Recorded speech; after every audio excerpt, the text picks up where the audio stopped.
All right, YouTube. I'm going to do a little bit of a longer video here. We're out here in my garage, and this is only some of my tools. I obviously have that big workshop in the basement, but this video is going to serve as the beginning of a new series that I'm going to do, where I'm going to talk about the essential tools that you're going to need to basically live like I do, to be self-sufficient, to grow your own food, work on your own home, work on your own machines and vehicles, and basically just not have to pay tradesmen and not have to pay people to do stuff for you. What we're going to start with. Oh, wow. I'm using the big phone, the tablet, so I'm having a little bit of trouble getting things to focus and do what we're supposed to here. But the first essential tool, so let's say you're like, I don't know, 17, 18 years old. You're you're going out on your own. You're not going to be living with your family anymore. Maybe you got an apartment. Maybe you got a job where you're living on a farm or something like that, and you want to have your own set of tools to really kind of be more self-sufficient and kind of do things for yourself. So the first tool that I'm going to recommend is a 20-ounce all-metal hammer. This one happens to be Cobalt, and I don't even know if they still make this style. It's all metal. It goes all the way. It's got a full tang and it goes all the way through. I would definitely recommend getting the straight claw like that. See how that? Wow, I really can't judge the distance here. See how that claw is straight? It's like straight. That's really good for chopping and getting into things. You can use it to pierce wood and like pull it towards you like a picaroon. I would recommend the all metal, and I've gone through this. I went through this phase where it's like, oh, I really like wooden handled hammers. They're really nice. They're really ergonomic. 90% of the nails that I'm going to be driving with my air guns, which we'll get into eventually. But you want something that's durable. You want something that's not going to break, and that you can use for a multitude of different tasks. Like this hammer here. Oh, I can turn it around like that. So this hammer here that I was showing you guys. If you look at this, see how there's no milling on that. That's a nice smooth face. I mean, it's chewed up from me hitting stuff with it, but that's what a hammer's for. You don't. The milled face it's kind of an anachronism now. You're not going to be driving so many framing nails by hand that you really need a milled face. And if you do, just buy a rigging axe. It's 10 times better. But this hammer, a 20-ounce all metal hammer with a good straight claw like this, and you can see I'll file that and clean it up. But this is kind of a multi-purpose tool. Obviously, you can use it as a hammer, which it's made for. You can hear my one of my roosters. His full name is Sweet Sweetback, because he has a badass song, as you can hear. But we just call him Lil Sweet because it's shorter. So he's in the back making noise, but he's not the purpose of the video. The purpose of the video is this hammer.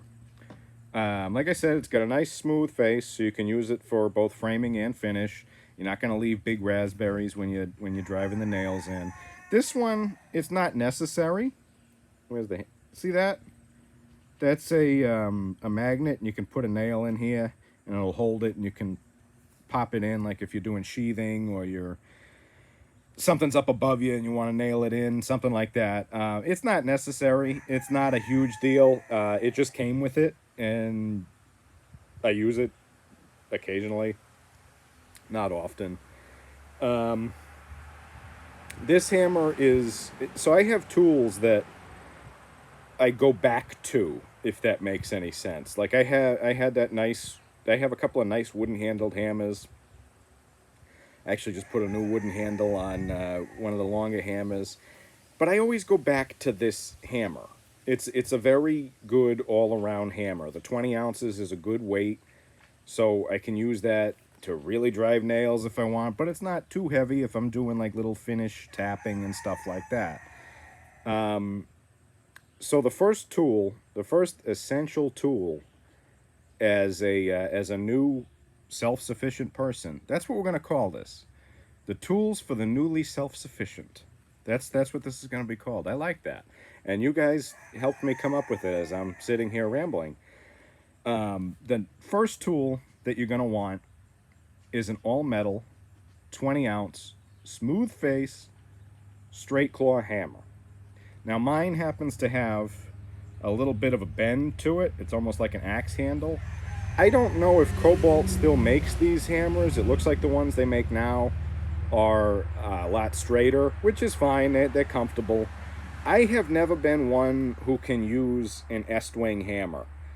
Estwing is like the gold standard. It's like for the all metal hammer, that's what you want. I have a few Estwing hammers. I have a ball peen hammer for welding and forging and mechanic work on the vehicles, and I have a Estwing mason's hammer so that I can break bricks and chip at rocks and stuff like that for the different masonry projects that I have. And they're okay. They're not. I I can use them, but for something that I'm going to be using much more frequently, I want that little bend. And for me, this hammer just does it. This is the hammer that I would recommend to anybody. The 20-ounce weight is perfect. It's not too heavy. It's not too light. The smooth face, you can do framing. You can do finish work with it. This is the hammer that I use when I'm doing electrical work, when I'm doing plumbing. This is my everything hammer. I have even used this hammer when we first moved in here. My wife's brakes in the back were all chewed up. We didn't really have the money because we had just moved into this house. We had to pay first and last month's rent. We own it now, but back then we were renting it. And her back brakes were all tore up from going back and forth to work, and one of the calipers was hanging up. So I had to redo the brakes. This is the hammer that I banged on the road is to get them off with, and it came off.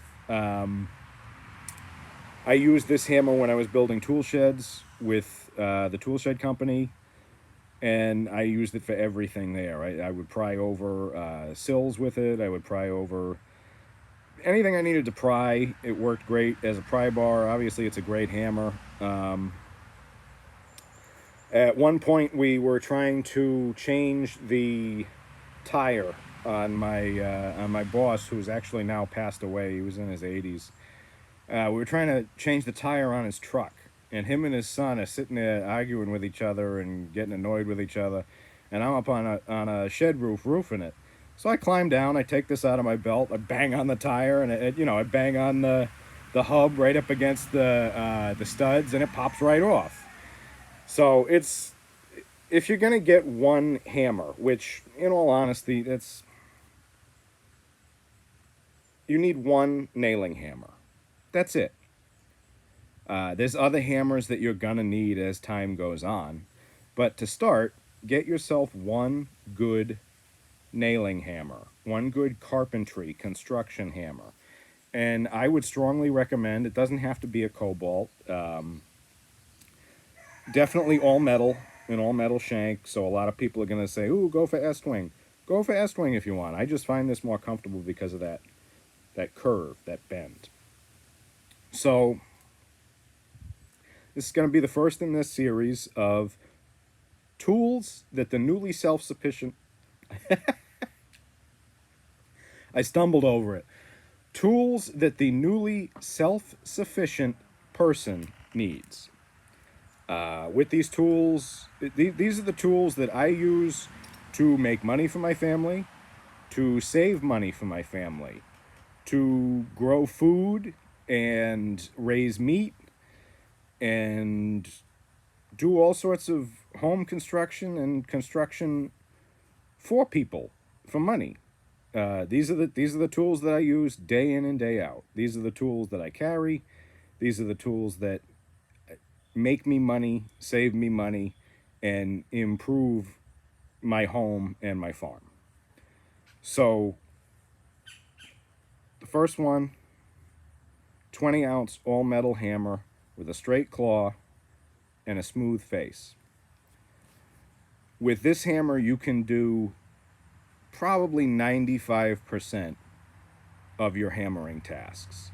You're going to need, as time goes on, you're going to need sledgehammers, you're going to need a ball peen hammer, you're going to need this, you're going to need that.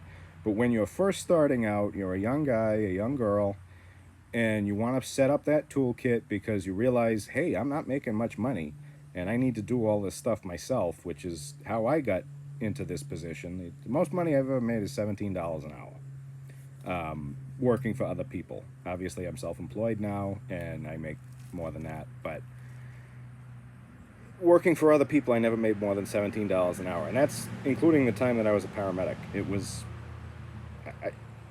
if you didn't do things yourself, you couldn't afford to do them. So this is going to be a toolkit that helps you guys figure out what you need to live like I do, to live a self-sufficient life. So I've rambled enough about this. I'm probably going to do another video right after this and post it. But again, this is how you become self-sufficient. I hope wherever you are, you're comfortable and that God is with you. Thank you.